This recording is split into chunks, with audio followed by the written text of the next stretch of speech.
In 1998, Dr. Christopher Pollitt found that matrix metalloproteinase were active during the acute phase of laminitis. He found specifically MMP2 and MMP9. This is important because MMP2 and MMP9 both specifically degrade type 4 collagen.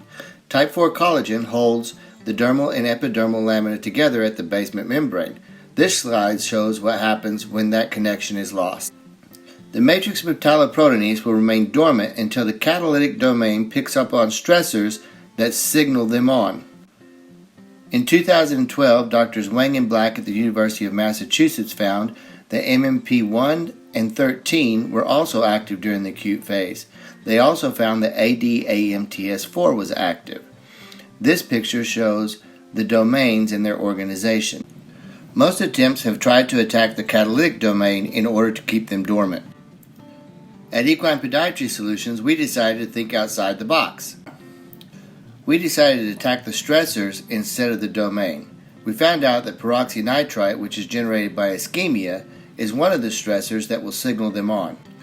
Reactive oxygen species, also known as superoxides, will turn them on as well. We decided to use the principles of superoxide dismutase to solve the problem. The SOD2 of the mitochondria is made of manganese. We are able to use the principles behind manganese porphyrins in order to synthesize that. Manganese porphyrins are capable of creating the dismutase process in both reactive oxygen species and the peroxynitrite. In other words, we took advantage of the fact that oxygen is the second most reactive element on the periodic table. We attach hydrogen and we turn them into water. The collagenase here represent both the MMP1 and the MMP13. The gelatinases would be the MMP2 and the MMP9. You can see the organization and where the catalytic domain sits.